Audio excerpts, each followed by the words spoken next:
Bonjour à tous, nous partons aujourd'hui à la découverte du deuxième long métrage d'un réalisateur japonais incontournable, Nausicaa de la vallée du vent du réalisateur Hayao Miyazaki.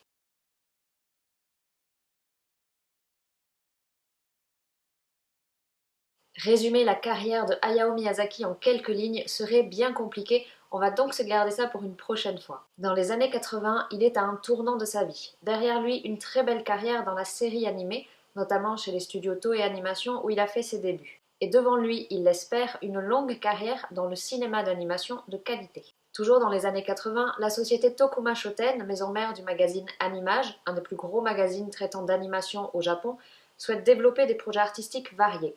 Et Miyazaki se verra proposer deux projets différents, Sangoku Majo et Rolf. Malheureusement, les deux projets seront finalement refusés par la Tokuma Shoten, car pour eux, un film qui ne serait pas une adaptation ne peut pas plaire au public. Qu'à cela ne tienne, Miyazaki décide de créer sa propre histoire originale, Nausicaa le manga, qui sera publié dans le magazine Animage. Si Miyazaki se lance dans cette aventure, c'est pour une raison très simple, il n'a aucun travail dans l'animation. Mais il va par contre mettre en place quelques règles avec le magazine Animage. Tout d'abord, une liberté totale sur son choix d'histoire. Ensuite, la possibilité de stopper ou de mettre en pause la publication des mangas si jamais il a une possibilité de travail. Et surtout, son manga ne doit pas servir de base à une adaptation. Pour son manga, Miyazaki va avoir plusieurs inspirations différentes. Son idée de base lui vient d'une pollution au mercure vécue dans la baie Minamata au Japon. Cette pollution a entraîné l'arrêt de la pêche puisque les poissons ne pouvaient plus être consommés. Au final, les poissons se sont très bien adaptés et c'est devenu l'une des baies les plus riches du Japon. Il va ensuite s'inspirer d'un conte qu'il a découvert lorsqu'il était enfant, La princesse qui aimait les insectes. De ce conte, il tire le caractère de la princesse Nausicaa.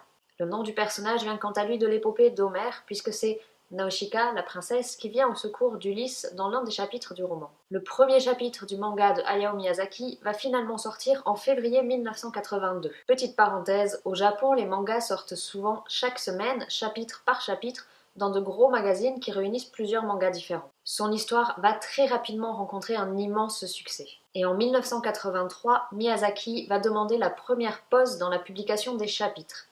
Il a en effet été décidé qu'il se lançait dans l'adaptation de ce manga en long métrage. Réaliser ce film ne sera pourtant pas évident pour Miyazaki. Première raison, justement à cause de ce même manga. Au moment où il commence à travailler sur le long métrage, Miyazaki a publié 16 chapitres du manga, ce qui équivaut à peu près à 2 tomes. L'histoire n'est donc absolument pas finie. Il va donc devoir réécrire l'histoire pour qu'elle puisse tenir en moins de 2 heures, qu'elle respecte l'idée du manga, sans pour autant le suivre à 100%. La plupart des critiques négatives qu'il y aura à la sortie du film seront d'ailleurs liées à ce problème-là, la différence entre le film et le manga. Pourtant, il en était au chapitre 16 sur 59, c'était donc impossible pour lui de respecter un manga qui n'était pas écrit. Deuxième difficulté rencontrée, le film est tourné au sein du magazine Animage. C'est un magazine et non pas un studio. Ils vont donc devoir faire appel à un studio extérieur et ce sera le studio Topcraft. Troisième difficulté, et pas des moindres, Miyazaki a bien conscience qu'il ne pourra pas tout porter sur ses épaules seul, et il a besoin d'un producteur. Oui, mais voilà, il sait exactement qui il souhaite embaucher comme producteur. Et c'est son ami de longue date, le réalisateur Isao Takahata, qui ne sera pas du tout facile à convaincre. Tous deux travaillent de manière radicalement opposée, mais Miyazaki connaît le talent de Takahata pour résoudre les problèmes. Après de longues négociations, ce dernier va finalement accepter la proposition. Takahata va avoir énormément d'idées pour le film, et la plus importante pour la future carrière de Miyazaki sera celle de confier la musique à un jeune compositeur expérimental, novice dans les musiques de film, un certain Joe Hisaishi. Depuis ce jour, le compositeur a signé l'ensemble des musiques des films de Hayao Miyazaki. Le film sort dans 90 salles au Japon le 11 mars 1984 et ce sera un énorme succès. Il va réaliser lors de sa sortie plus de 915 000 entrées sur le territoire japonais. Il aura coûté 1 million de dollars et va en remporter 742 millions de yens, soit l'équivalent d'un peu plus de 3 300 000 dollars. Grâce à ce succès, une nouvelle aventure va s'annoncer pour Hayao Miyazaki et Isao Takahata, la création de leur propre studio de long métrage de qualité, les studios Ghibli. Nausicaa n'est donc officiellement pas une œuvre des studios Ghibli. Nausicaa de la vallée du vent est le premier long métrage personnel de Miyazaki. Son premier film, Le Château de Cagliostro, est un film de commande sur un univers déjà existant, celui de la série Lupin III, réalisé par Miyazaki. Et c'est également le film dans lequel on retrouve le plus les obsessions du réalisateur. La puissance d'adaptation de la nature, les personnages féminins forts, les méchants qui ont une bonne raison d'être comme ils sont, l'importance des nuages et du vent, la puissance destructrice de l'homme, l'éternel conflit humain-nature, et la place des véhicules volants, véritable passion pour le réalisateur. De mon point de vue, le film Nausicaa de la vallée du vent est bien le film qui correspond le plus à l'univers de Hayao Miyazaki. La parution du manga va se poursuivre chapitre après chapitre pendant de très nombreuses années. Miyazaki reconnaîtra lui-même par la suite que ce manga était devenu un véritable fardeau pour lui, puisqu'il devait le mettre en pause à chaque fois qu'il avait un nouveau projet. Il terminera le manga par respect pour le magazine et pour le lecteur, mais ça lui prendra 12 ans. 7 tomes, 59 chapitres, 12 ans.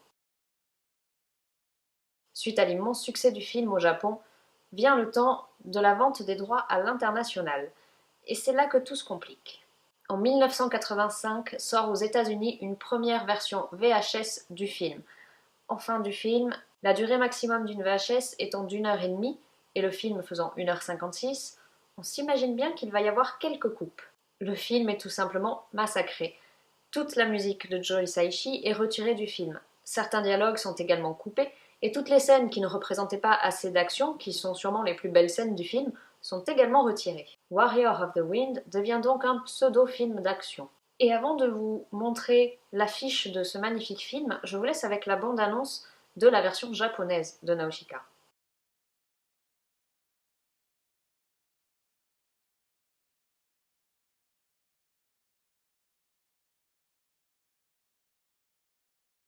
Et voici donc l'affiche de Warrior of the Wind.